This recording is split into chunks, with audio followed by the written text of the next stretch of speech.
discussed about various levels that a company can make itself international. Fine. So today, let us see if when an organization is planning to go international, what are the approaches that the organization have? That is, what is the strategy with which the organization can go ahead in going towards internationalization or international marketing? Here we have EPRG approach, where E stands for ethnocentric orientation, polycentric, regiocentric, and geocentric. This is given by Wynne Douglas and Pearl Mutter. In ethnocentric orientation, we can compare it to that of the international marketing company, where the home country is the country of the origin for that particular organization. That means in which particular country the organization has started, and in which particular country there is what you call the headquarters of that particular organization. In ethnocentric orientation, the organization believes that there are no differences between the overseas markets and the domestic market. And whatever the marketing strategy that is developed for the what we call for the domestic market is extended to the overseas market. Hence, we call it as just exporting. And whatever the product mix or the marketing mix that is developed for the domestic market, the same marketing mix is extended to the host countries, that is the overseas markets. And to conclude, this belief of the organization that there is no difference between overseas markets and the domestic markets, and the same marketing strategies with respect to marketing mix, with respect to financial decisions, that is financial accounting and other parts, with respect to logistics requirements and all, is followed in the overseas market, is what is ethnocentric orientation. Might be it requires very less investment for a company, but it becomes hindrance for the company over a long run, because necessarily we all identify that there are a major differences. For example, if you take our country, from one state to another state, there are differences. Our language is different. Our socio-cultural habits are different. Our food habits are different. Our clothing is different. North India is more colder. South India is less colder. So the way we dress ourselves is different. The way we communicate is different. So right from the advertisings that are telecasted to us or that is presented to us in social media have to be different to the requirements of the various regions. Then come to the polycentric orientation. In the polycentric orientation, one development will be where the organization believes that domestic market is different to that of the overseas market. So they identify the differences of the markets, but the implementation of those differences is limited to the marketing strategies. That is, whatever the marketing strategies that are developed for the overseas markets will be developed keeping in view the differences or the requirements of those overseas markets. But major types of new product developments or product modifications or modifications in marketing mix of the product may not be taken up by the organization. So this type of orientation, we call it as the polycentric. From polycentric orientation, as the company extend itself on the learning curve, the concept of regiocentric orientation develops. In regiocentric orientation, in real sense, the organization believes that each market is a separate region in itself, and even though they have common headquarters and they have to communicate everything with the headquarters, but a region, that is that particular market, is considered as unique, and all strategies right from the marketing mix, STP, that is segmentation, targeting and positioning strategies, to R&D requirements, that is trying to modify the products to the needs of the local markets, is taken up in the regiocentric orientation. So there will be a regional office and regional manager who will be in continuously, in cooperation or in coordination with the headquarters, and they in implementing whatever the developed strategies in these regions are concerned. Now, further development or further expansion to this concept is geocentric orientation, where a company becomes truly global in this particular orientation. Here, the organization believes that they are getting profits from many countries. So they believe that they have to develop the required products and the required infrastructure in those areas. So they consider globe as a global village, and they try to develop their STP, marketing mix, and other logistics and other strategies to the requirements of the overseas market where they are functioning or where they are existing. In the same sense, the supply chain, that is, they source globally, they produce globally, and they distribute globally. This happens in the real sense in the geocentric orientation. I hope I am clear to you, friends. Yes, ma'am. Yes. Yeah, thank you. Let's continue. This can be a short bit in the exam. What are multinational corporations? We can call them as corporations or the companies. The main characteristic of a multinational company is there is a home country where the headquarters of the company is located. And this headquarters will operate in more than one country, and all those countries where it is operating, we call them as host countries. The final control of the operations will be in the hands of the headquarters.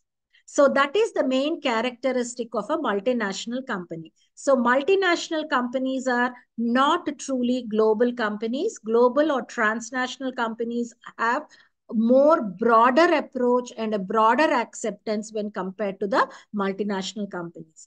90% of the times, the profits that are reaped in the other countries are taken away to the home country. And that enhances the economy in the home country. Another characteristic of multinational companies is even though they have headquarters in their home country, there are regional offices, manufacturing units, warehouses, distribution centers spread across the host countries. And whatever the differences are there in the markets, those differences are understood and the strategies are developed to suit those differences as far as these host countries are concerned. And these multinational companies are very huge, very large organizations. They are aggressive in their approach, and hence it becomes very difficult and challenging for the local markets to, say local companies to face those multinational corporations. If you see, most of our Indian organizations, from Maruti to many organizations, they are having joint ventures with these multinationals. That was the time when even this Parle G, uh, that is, has gone for uh, Thumbs Up was actually belonging to them. Fruity and all belongs to them even today. If you all remember, when we were very small, we used to have Maaza, Thumbs Up, and there was Gold Spot. Like Mirinda and Fanta was replaced by Gold Spot in those days, and this beverages were sold away because the company, Indian company, was able to fight with Pepsi. By then, Pepsi was in India, one MNC. Now, when Coca-Cola has entered the market, it felt very difficult to fight with the other MNC. Even I believe at that time, the what we call, the dollar to rupee exchange rate is around 40 rupees. So 1 rupee of the Indian company is fighting with 40 of Pepsi and 40 of Coca-Cola. And hence they have sold out Thumbs Up to Coca-Cola and their distribution network to Coca-Cola for a huge sum, so that they could rechannelize them to other product lines. like confectionaries, which they have really good as of now in the market, and they really did very well. Even today, they are able to exist. So that is how MNCs are very powerful and very aggressive in their marketing strategies in various markets. Now, to name a few, I have just mentioned Apple, Amazon, Citibank, TCS, Google. These are all some of the MNCs we know. And according to the UN reports, it seems 60% of the whole world global trade is in the hands of these MNCs. Now, as I already told you the features of the MNCs, let's continue with the merits and demerits. What are the major merits and demerits of these MNCs? If we look at these MNCs, because they are international, there will be always the exchange rate benefactor to the MNC, in a country which is, a global power or a very developed country. That is, most of the MNCs who are from either Europe or from America have got that exchange rate advantage. Now, when we consider a country, MNCs really help the country to improve the standard of living of its people, because certain products which are not being able to be manufactured by the local companies or by the domestic companies are marketed by these MNCs in the country. So people have those services, people have those what you call products available in the markets.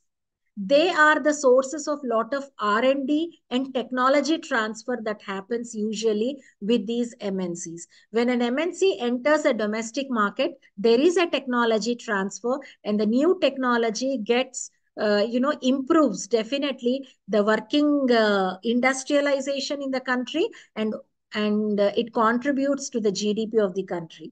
These MNCs make a country less dependent on the imports, and hence an economy can concentrate on its exports. So these are the certain merits of having MNCs. Now let us see what could be the demerits. As I have mentioned, whatever the profit that is collected by these MNCs, it will be sourced back or plowed back to its home country. So if suddenly, that is why we always tell, in the Sensex or share market perspective also, FIIs, that is foreign institutional investors, are more riskier than FDIs, that is foreign direct investment. Because on a fine day, they put lot of amount into our country, our share market, and suddenly they remove that and try to invest in some other country's share market. So the economy as such gets hurt in this. In the same way, MNCs, it is a host country. We are a host country. We never become a home country. So whatever the profit they are making here is plowed back, and they will never look into the interests of the people in the domestic market. So the prices are comparatively higher. But at the same time, because these MNCs have come into the country, the employment opportunities in the country improves, and the salaries, and there are well defined and well structured, I should say, standard operating procedures in MNCs. Let it be HR related operating procedures, production related operating procedures, or marketing related operating procedures. So MNCs have definitely better standards. Now we have many domestic companies in our country which are on par or better than these MNCs, but that culture and that concept, yes, they have got into our country. At the same time, MNCs create lot of competition which may hinder the small scale sector in that particular country, because it is very difficult for a company to fight with such aggressive and massive or very large corporations. At the same time, uh, there will be an outflow of foreign exchange which will devalue the the local currency to a greater extent. So these are the demerits of MNCs. Now let us see what are the barriers of international marketing. Basically, there are political and legal differences. We must have seen how the world has transformed into a global village, be it be the differences in Ukraine and Russia, and Russia, be it be the differences because of things happening in Israel and Palestine, they are really affecting the prices and also the transportation of goods from one place to the other place. You must have seen how our country was struggling to import, petrol from Russia, and what type of influences or pressures we are facing as an economy from other developed countries, stopping us to import, crude oil from Russia. So there are always political hindrances because most of the countries are different when it comes to the political agenda. You all know our country is a sovereign democracy, while US is a capitalistic democracy. You have China as a communist country, and so many differences are there. So these differences will pose different challenges to organizations. And one of the reason why India has become an overseas market, for these BPOs, that is business process outsourcing, or for KPOs, that is knowledge process outsourcing and all. The reason being we are more open democracy. That is, ours is not even a capitalistic democracy. We are a sovereign democracy. And there is a continuation, even though in the center or the state governments, the political parties are changing more or less. Whatever the promises that are being made by the previous political rival, we could say, are being maintained and are being fulfilled by the new government which has taken up by the power. This consistency is really promoting a lot of trade in our country, I should say. There are cultural differences. You could see South Asian countries cultural practices and cultural beliefs are very different when compared to the Western economies or European economies. So the colors they take, the textures they prefer, the type of food they take, the type of food is also gets influenced by these cultural differences, because the occasion when we buy, the way we buy, number of times we buy is all different. Then definitely there are economic differences. For example, most of the MNCs feel Indian middle class is very, very special or very different. I always tell to my students in, Indian middle class, they are ready to invest, 40 lakhs or 20 lakhs on the marriage party of their daughter or for education of their son, and may not be ready to invest even 1 lakh or 1.5, for a tourism, what you call, uh, to travel to other countries or for a tourism package. So that's how. And Indian market is very, very price sensitive market. In the same way, we buy on a monthly basis. You go to US or Europe, they buy on a weekly basis. Their salaries are also, ours is a monthly setup, while theirs it is weekly. Usually they buy on Saturdays and Sundays, and their social security norms are very, very, very strong, which makes, people to spend more on entertainment services. Our social security norms are not so tight. That is, the education, the health sector, and the living is taken care by the government in most of these Western and European economies. But if you take in India, even though we go for insurance and all the things, till we get that insurance, we are not guaranteed. So that lack of social security measures, yes, once again, the reason could be our population. Then differences in the currency. Definitely, government, one of the main reasons for government devaluing our rupee, that is RBI devaluing our rupee, is to boost our exports. Differences in the language, differences in the beliefs, the marketing infrastructure that we have, trade restrictions, and the cost of infrastructure. These will definitely decide the profitability of the international marketing. These will decide the time at which they can go international. That is, if a company wants to establish a manufacturing unit, for example, recently we saw Kia, the disturbance that it has faced because of they have established their manufacturing unit in Andhra Pradesh when there was a change in the political power. So these points really make organizations to think in a very critical way when they want to enter into a overseas market.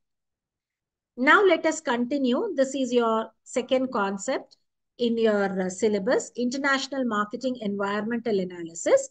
So when we look at the environment, we have internal and external environment, where internal environment is very much within the organization. That is, how are their employees, what skill set do they have, what is their accounting transparency or accounting standards, what are their accounting standards, what is their HR policy, what is the technology at which they are trying to produce. So these are certain things, and how is the culture in the organization, what is the climate in the organization. These influence the internal environment. When it comes to the external environment, we look at both macroeconomical factors and the microeconomical factors, environmental factors. When I say micro-environmental factors, we are talking about the factors which are still much in the hands of the company. That is, the company may exert some type of control on those environmental factors. For example, suppliers, distributors, then we can talk about employees, we can talk about the company itself, then competitors. These are some of the micro environmental factors. Then when we look at the macro environmental factors, you can take the acronym of PEST, P-E-S-T. P for political, E for economic, S for socio-cultural, T for technological. So these factors are not in the hands of the company. And the company has to adjust itself, adapt itself to these challenges that are posed by these macro environmental factors. And these environmental factors pose a greater challenge when the company crosses the domestic barriers, that is domestic borders, and enters into the overseas markets. And the major environmental factors are demographic factors, economic factors, socio-cultural, political, legal, technological, regulatory. If you look at the demographic factors are the study of the population in that particular market or in that particular region or in that particular country. That is, country we can identify with political boundaries, or we can identify it with the geographical boundaries. So when I talk about the study of human population, I am talking about the gender ratio, the age spread in that particular country. Then we are talking about the occupations. We are talking about the income levels. We are talking about the family setup. That is the number of members in a family. If more nuclear families are available, the type of products and services required by that family will be very much different to when there are more joint families. And the density also. So when it comes to the density, we can say that rural, urban, suburban. So all these differences could be there. Why this composition is important means this decides what type of services and what type of products can be promoted in those markets and what type of modifications can be introduced into those products.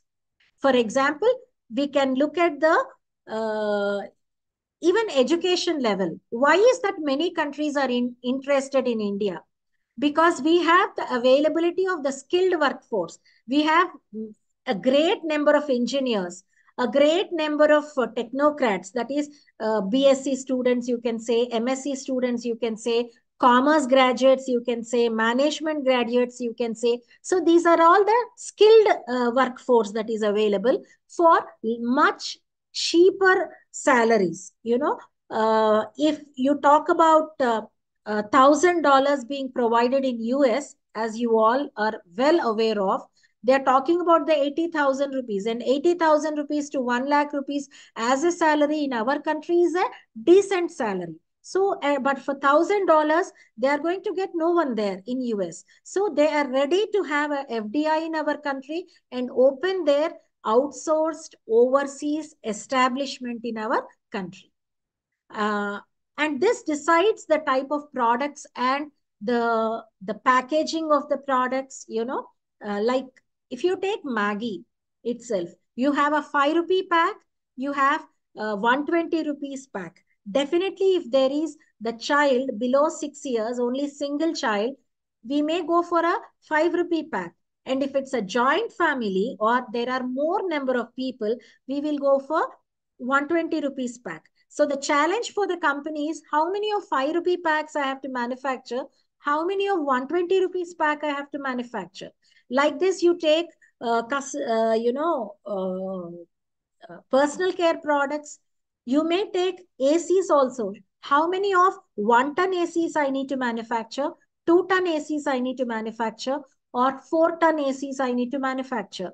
Restaurants, tourism, health industry. If you take, India is seen as, a hub in Asia for health industry, because it seems, if you go for either Apollo, Yashoda and all, you have NRI sections over there, and you have, some branches of their hospitals only dedicated to the tourists who come for health tourism or medical tourism, which we are talking about.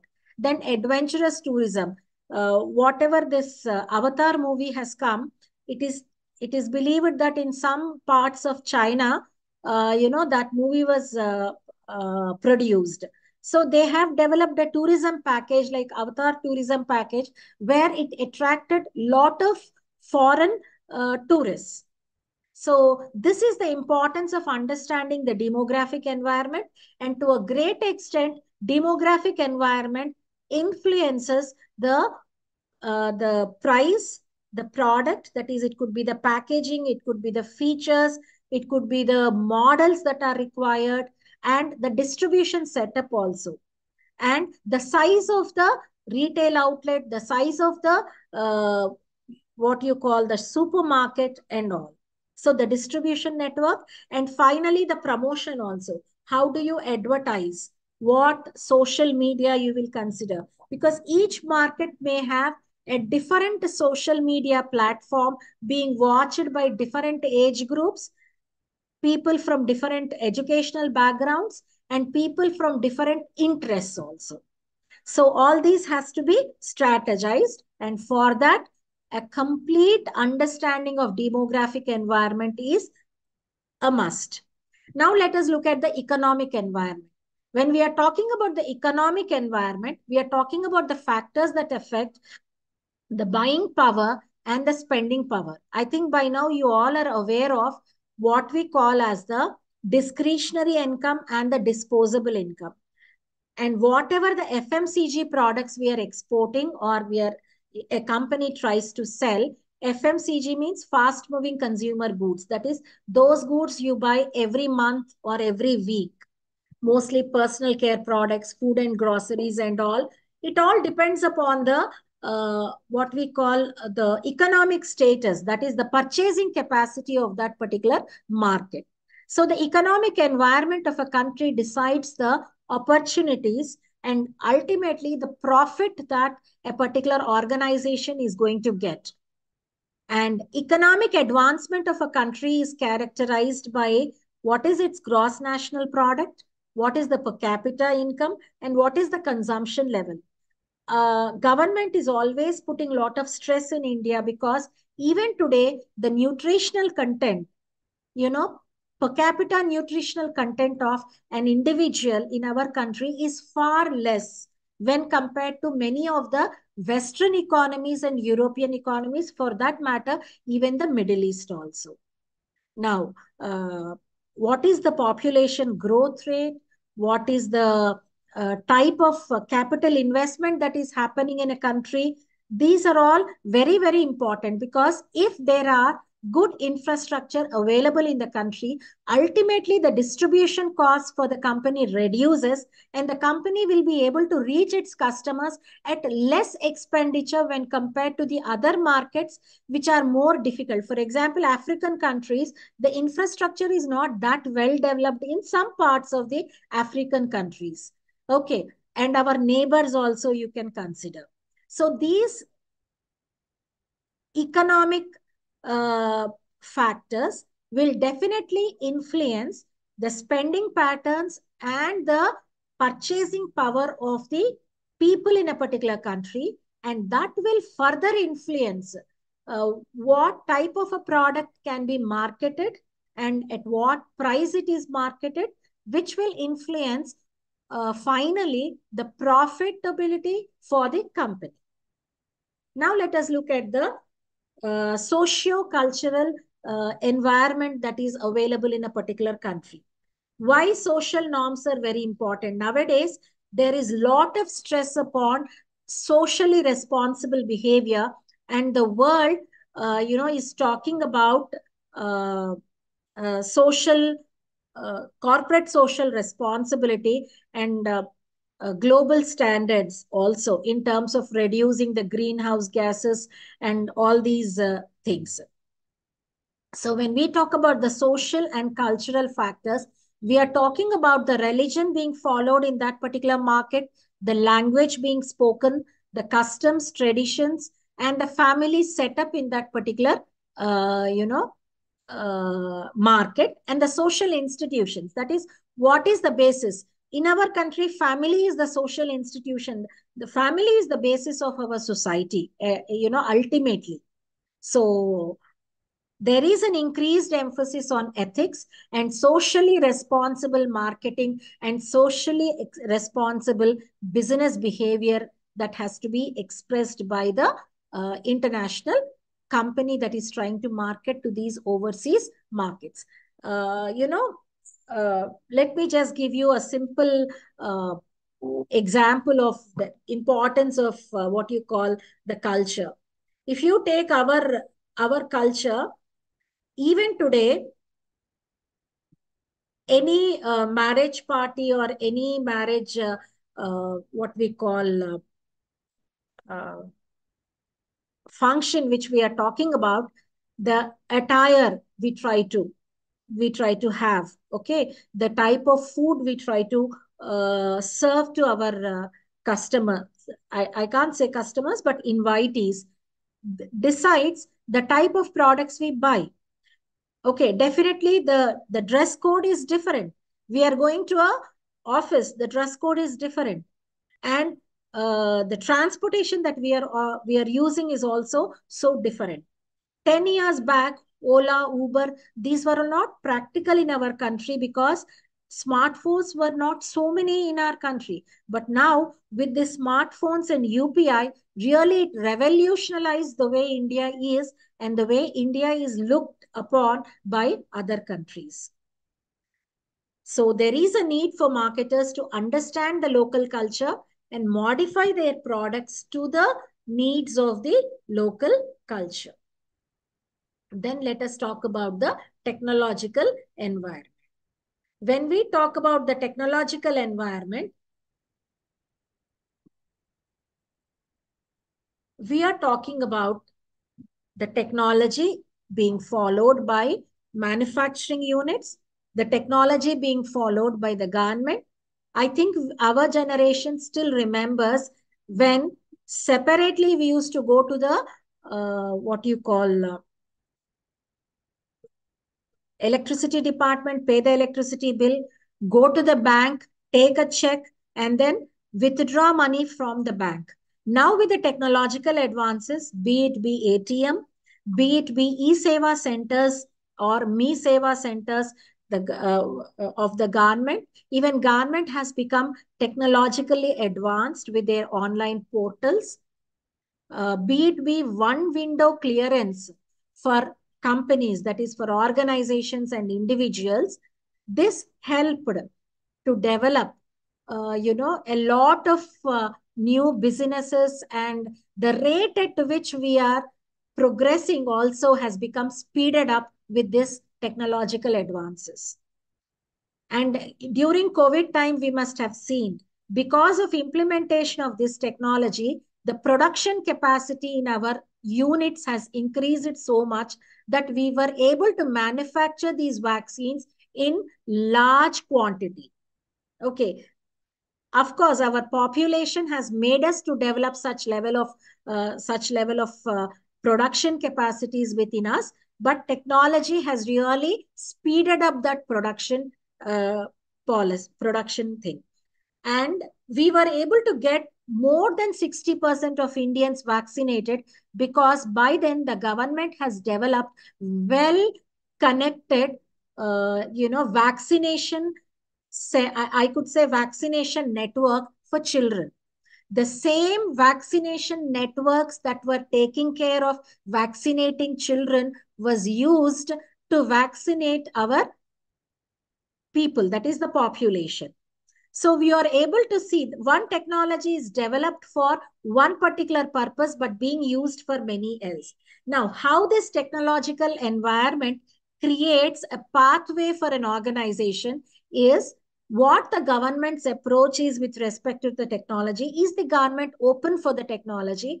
For example, even today in our country, we have not legalized Bitcoin, okay, and these currencies. But at the same time, online transactions are legalized. We have things. And the technology selection. For example, our UPI is so unique that other countries are asking our government to share the technological know-how so that they can also use this UPI to in their countries. This UPI has made it possible for a vegetable vendor or a tea vendor also to use a QR code and transact. Fine. But our cyber laws are not still so strong. So what is the legal position with regard to the technology in a particular country also is important for an organization. New technology creates new markets and opportunities. Even if we take now most of our health industry, that is either you take the MRI machines, you take the CT scan machines, you take other pathological, instruments that are being used, most of them are imported from other countries. So it is a big opportunity for the companies in those markets to sell to our country. Uh, you could see way back, Maruti Udyog Limited has gone in for a joint venture with Suzuki, to get the technological know-how. Maruti said it will give access to the market, or it has market with it. And Suzuki gave the technology to manufacture a car. And we have Maruti running on our road successfully, even after decades of, journey. The research and development really gets boosted with this technological transfer. And one main reason why many governments and many domestic companies go in for joint ventures is to get access to the new technology. And the maintenance standards also improves with new technology. Our infrastructure, FASTag, has really made our toll stations and the toll roads more faster. Imagine those thousands of vehicles crossing when there was only a manual system. And tracking of the vehicles has become much easier. Now we have international couriers operating in many countries. Because of the technology, they are able to track them, they are able to identify where they are, and they are able to give the customer the service or the benefit of dynamic tracking. So these are certain points which are important for an organization when we look at the technological environment. Now let us look at the political and legal environment. The political scenario in a country decides the mode of entry into a country. You have seen Hindustan Unilever, that is, it's an FMCG company which manufactures uh, Lifebuoy, which manufactures Lux. I don't say manufacture, sorry, it is marketed. It is not manufactured by them, it is marketed by them. Unilever is a Europe-based, UK-based company where it wanted to enter India long back. And you all know it has entered India long back. During that time, India was a closed economy. So they opened a company in India as Hindustan Unilever. After 91 reforms of liberalization, privatization, and globalization, where 100% FDI is also allowed as of now in our country, now HL, Hindustan Unilever, HUL has become Hindustan Lever Limited. So they have, once again, buyback of shares and all has happened, where now that Unilever has taken, I don't say, they have completely, it has become like an exporting, but they still have their marketing units in our country, but their control over ours has increased to a greater extent.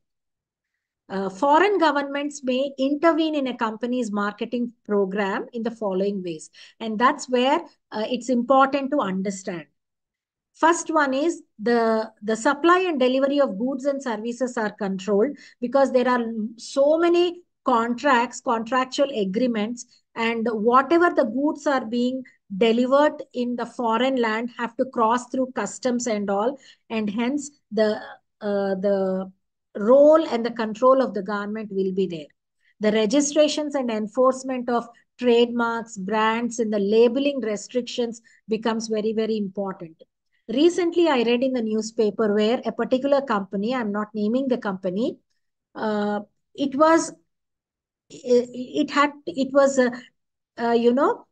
banned in that country because according to the country's local laws, the labeling it is not sufficient if they put it on the cap. Even in our country, whatever the price, the expiry date, and the manufacturing date is put on the cap. It seems they have to put it on the bottle. So they have put it on the cap. So that was just the difference in the norm where they are talking about. So understanding those norms becomes very, very important. Then we have the patents and copyrights, the pricing. Definitely, when Amazon wanted to enter into our country, the concept of cash on delivery has become a compulsion. When McDonald's wanted to enter into our country, they had to compulsorily put what you call a vegetarian menu uh, in their menu. Nowhere in the world by then McDonald's had vegetarian dishes in their menu. But when they wanted to enter into India, they had to do that. Okay. Then pricing, safety, acceptability, and environmental issues. Then finally, the marketing communications, because the language is different, the beliefs are different, and the legal laws are different. So they have to be very, very careful about what type of communication aids they are using, what type of communication vehicles they are using, and how they are communicating in our country, in the overseas market. Then we have the regulatory framework. This framework includes government and non-governmental institutions, especially with many trade blocks across across the market. These trade blocks becomes more important. We have European Union and Asian, NAFTA, WTO as major trade blocks, which are trying to facilitate and trying to create a conducive trade atmosphere in the member countries. Let us just look at these. First, let us look at the WTO, World Trade Organization. So, World Trade Organization has 164 countries. Here, I would like to even quote friends. If you take World Trade Organization, it has member nations of 164. If you talk about Coca-Cola and some other multinational corporations, they are extended more than 164 nations. They are extended in more than 164 nations. That is the, approach or penetration that these multinational corporations are having as of now. And this World Trade Organization looks upon various agreements and the tariff and non-tariff barriers, that is trade agreements between its uh, member countries. Then we have ASEAN. ASEAN stands for Association of Southeast Asian Nations, and it has the following 10 member countries, namely Brunei, Cambodia, Singapore, Indonesia, and all. And it looks about it looks into the three aspects of economic, security, and other what you call cooperation that happens between the countries. Because we have in international business, we have a concept called MFN, that is most favored nation. When we have a most favored nation status to a particular country, that means there are no customs duties and there are no other tax uh, you know uh, barriers on them. And you have another concept of visa free nations also. So when people want to travel from one country to the other, some just by stamping can go, while for some countries taking visa becomes compulsory. So these are certain aspects. Then we have the NAFTA, that is North American Free Trade Agreement, and it talks about the bilateral commercial relationships between, they're stressing upon commercial relationships between Mexico, Canada, and United States. Then we have APEC. APEC stands for Asia Pacific Economic Cooperation. It is an intergovernmental forum of 21 economies, and you could see those countries, being shown over here, that promotes free trade throughout these countries. So it's 11:30. So friends, I'm stopping now. You have any doubts, please, it's free for any questions or any doubts you have. Ma'am, can we get the copy of this PPT? Yeah, definitely. I It will will be post it shared. to, I will share it with Radha Krishna sir. He will Ah, give it to you. yes, ma'am. Thank you Give me so just much. some time. I will share it definitely. Yes. Yeah. Okay. Thank Thank you, you ma'am. so much. Tomorrow, let us meet at the same time. Same Have a time. nice Yes. day. Great, Thank great day. you. Thank you, Thank you. ma'am.